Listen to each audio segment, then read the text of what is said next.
Je voudrais d'abord dire que ce sont des enfants en conflit avec la loi.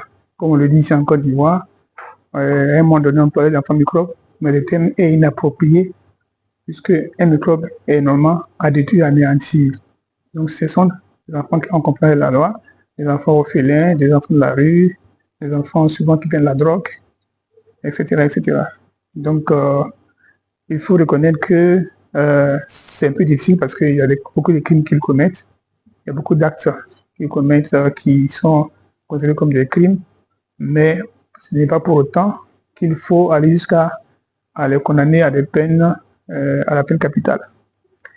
Ce qui est contradictoire dans cette affaire, c'est que le Congo, la RDC notamment, est un État parti au statut de Rome de la Cour pénale internationale, et donc le statut de Rome interdit justement la peine capitale. Et donc les exécutions ne sont pas admises au niveau du statut de Rome de la CPI. Donc si la RDC est un État parti de la CPI en pratique, pardon, il ne devait pas avoir la possibilité de faire des exécutions légales au niveau de la RDC. La solution, nous croyons, ce serait de condamner, certes, parce qu'il faut aussi la répression, mais également faire la prévention.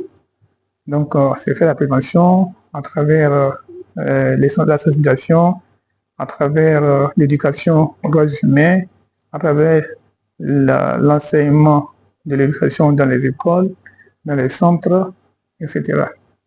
Il faut aussi dire qu'on pourrait également créer des centres de rééducation, des centres de réinsertion pour qu'on puisse s'occuper de ces enfants, d'autant plus qu'ils n'ont pas, pour la majeure partie, la maturité légale, donc au niveau de l'âge.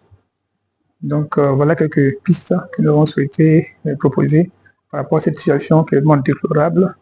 Il faut éviter de punir pour punir, il faut éviter de réprimer pour réprimer, parce que au contraire, lorsqu'on réprime pour réprimer, ça braque les uns les autres et le phénomène va s'intensifier et va pas s'arrêter. Au contraire, quand quelqu'un qui doit commettre un crime sait qu'à la fin du processus, elle sera exécutée, elle n'a plus peur de rien et donc ça l'amène seulement à en commettre davantage et à continuer ce travail, pas un travail, mais cet acte macabre.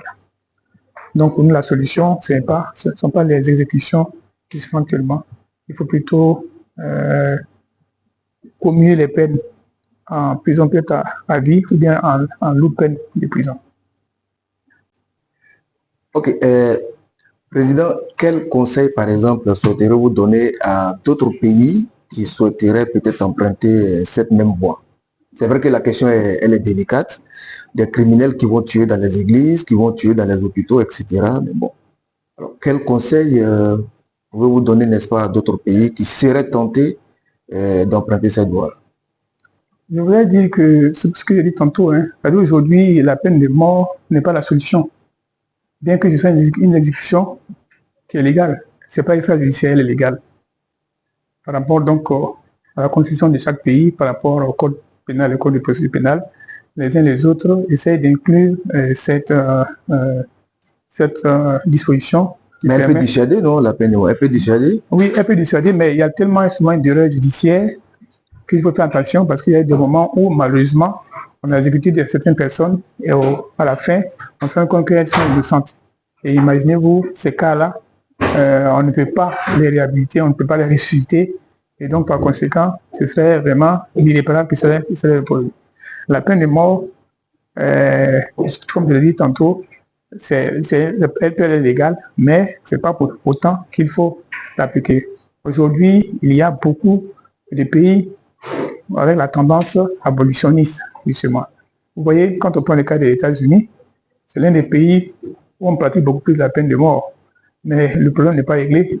Aux États-Unis, prenez certains États comme New York ou bien comme Chicago, pratiquement on peut dire chaque 2, chaque 3 minutes, il y a des crimes qui sont commis, il y a des exécutions qui se font. Donc pour nous demandons aux États qui ont cette velléité-là de ne pas aller dans ce sens-là.